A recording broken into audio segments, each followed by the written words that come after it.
Hello Sofa Squad. Today we're going to be talking about some updates that have taken place in a case that spans all the way back to 1996.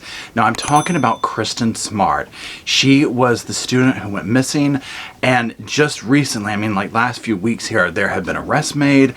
All this stuff has been popping off, and literally every day a little bit more information comes out, and I'm just like, oh my god, this is so shocking. So today I want to just go over a little bit of all that and offer my opinion on some of it. Kristin Smart disappeared from California Polytechnic University in 1996. Paul Flores, who has been recently arrested, and we're going to talk more about that, he was the last person seen with Kristin Smart on May 25th, 1996. Now they were both freshmen at the time. Now what prosecutors are saying is that Paul Flores took Kristin's life in his dorm room after he had agreed to walk her home from a party they were at where she had gotten intoxicated. Now they're alleging that he took her life while he was attempting to assault her. So again, like I said in the beginning of the video, there have been these major updates in this, which have led to Paul Flores' arrest as well as his father's arrest. Now his father is 80 years old.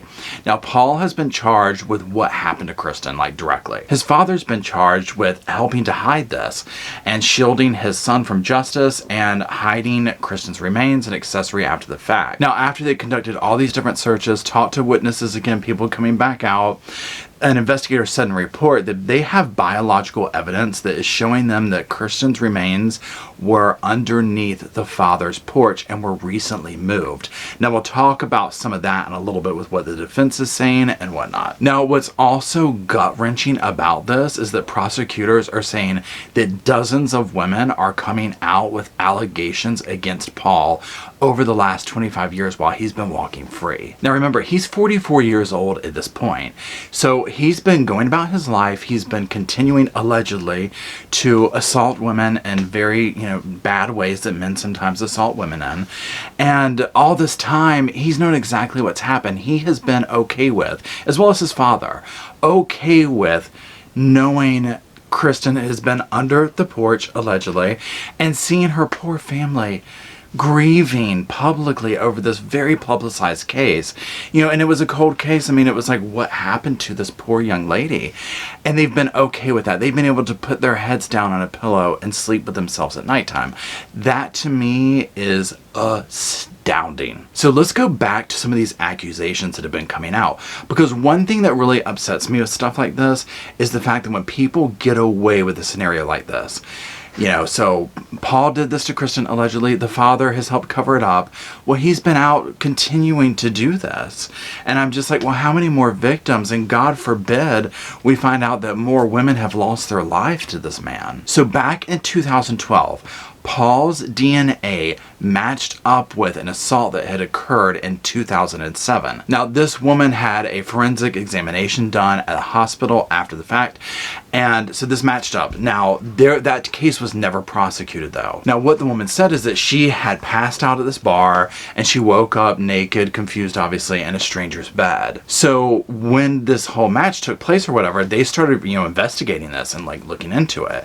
And so they end up going to this bar. So when this DNA evidence is looked into and they start looking into it, they realize that these other people from another agency, they're already looking into this too. So you have two different, sets of investigators looking into this.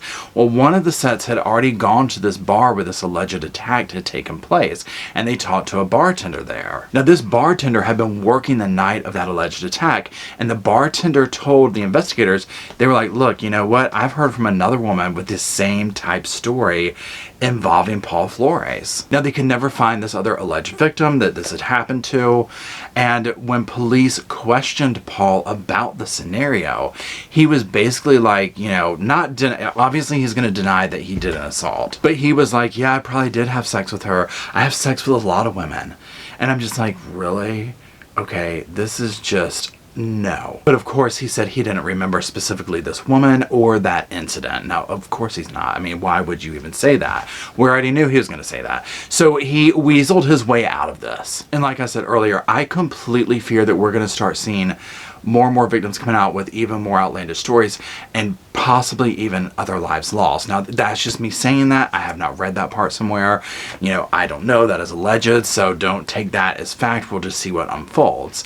My whole thing is, this guy probably thought he was invincible. For God's sakes, his father's helping him cover it up. He obviously doesn't have a problem assaulting people in this way and just treating other human beings like this.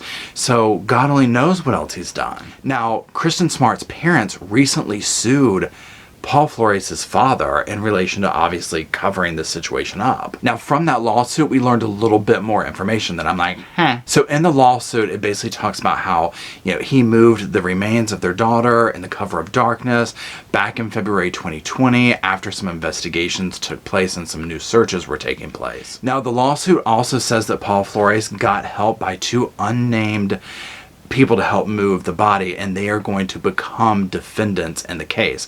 So that's where I'm like, ooh, so there's like multiple people that know about this. Now, recently, they went before the judge and all that kind of stuff. Now, Paul Flores, thank God, is held without bail, as he should be. Now, the father's bail started off at $250,000 and it was lowered to $50,000. So here's the deal. The father's 80 years old and apparently he is in like really bad health. So and again, I just feel like really, it absolutely repulses me that somebody with a child could hide something like this knowing the pain they are putting another parent through whose child is gone. I do not know how this man was able to be in the same room with himself. It absolutely floors me. And the fact that he was able to live out a full life, basically, with his family, with his son, so on and so forth, it just sends chills down my spine. Now, the father has to wear an ankle monitor. He has to stay within the county and all that kind of stuff. Now, they are going to be going back into court very soon. They have routine hearings on May 17th and June 21st. Then they'll be going in for a preliminary hearing on July 6th. Now, obviously, we're going to get much more information from that preliminary hearing.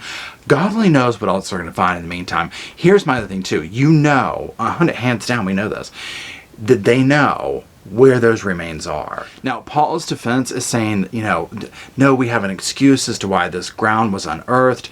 All these accusations, this is basically over. This is extra. This is just over the top.